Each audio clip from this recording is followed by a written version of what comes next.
Hello my people, back with one more mini vlog. ఏంటి ఎక్కడికి వెళ్ళిపోతున్నా అనుకుంటున్నారా? నేనైతే ఈ రోజు వైజాగ్ లో for the first time 2000 kg silver వినాయకుని అయితే పెట్టారు, చూడ్డానికి వెళ్తున్నా. నేనైతే చాలా ఎక్సైట్మెంట్ తో ఉన్నా, ఎప్పుడెప్పుడు చూద్దామని. యా, ఫైనల్లీ అయితే వచ్చేసా.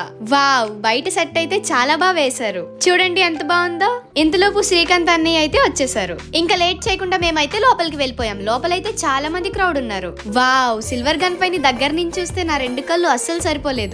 నాకైతే ఈ సిల్వర్ వినాయక చూడడం చాలా హ్యాపీ అనిపించింది. ఇంకా అక్కడైతే మన బుజ్జి బుజ్జి సబ్స్క్రైబర్స్ కూడా కలిసారు. వాళ్ళైతే సిల్వర్ వినాయక చూడడానికి ఒరిస్సా నుంచి వచ్చారంట. ఆ పిల్లలతో కొంచెం సేపు మాట్లాడా, ఇంకా బయటకి అయితే వచ్చేసా. పక్కనే ఫ్లవర్స్ గార్డెన్ కూడా పెట్టారు. వావ్, ఆ ఫ్లవర్స్ చూస్తుంటే ఇంకా అక్కడే ఉండిపోవాలనిపించింది. హే, ఇటు చూసారా, mini Adiyogi in Vizag. Wow, నాకైతే చాలా హ్యాపీ అనిపించింది. చుట్టూ ఫ్లవర్స్ అండ్ ప్లాంట్స్ మధ్యలో చాలా బాగా పెట్టారు. బయట ఎగ్జిబిషన్ కూడా పెట్టారు. అక్కడైతే different food stalls, things and పిల్లలు ఆడుకోవడానికి గేమ్స్ కూడా ఉన్నాయి. నేనైతే ఫస్ట్ టైం ఈ రోలింగ్ ఐస్ క్రీమ్ అయితే ట్రై చేసా. చాలా అంటే చాలా బాగుంది. ఇంకా సరదాగా జైంట్ వీల్ అయితే ఎక్దామని వెళ్తున్నా. ఇంకా టికెట్ తీసుకుని లోపలికి అయితే వెళ్ళిపోయాం. నాకైతే చాలా అంటే చాలా భయంగా ఉంది.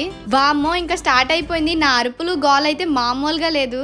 జైంట్ వీల్ ఎక్స్పీరియన్స్ అయితే చాలా బాగుంది. అక్కడ కొన్ని థింగ్స్ అయితే నచ్చాయి, అవి అయితే తీసుకున్నా. రాజస్థాన్, పంజాబ్, హర్యానా ఇలా డిఫరెంట్ స్టేట్స్ ఫుడ్ స్టాల్స్ కూడా ఉన్నాయి. మీరు వెళ్తే ఒకసారి తప్పకుండా ట్రై చేయండి. ఈ ఎగ్జిబిషన్ అంతా కండక్ట్ చేసింది మన వైజాగ్ యూత్ ఐకాన్ రాజు అనే వాళ్ళే. వీళ్ళు ఎవ్రీ ఇయర్ వైజాగ్ లో చాలా యూనిక్ గా పెడతారు. ఈ ఎగ్జిబిషన్ అడ్రస్ వచ్చేసి APIIC grounds near RK beach. మీరందరూ తప్పకుండా వచ్చి ఒకసారి విజిట్ చేయండి. ఓకే గాయ్స్, నెక్స్ట్ వీడియోతో కలుసుకుందాం. By by. Subscribe to wow Pavani vlogs.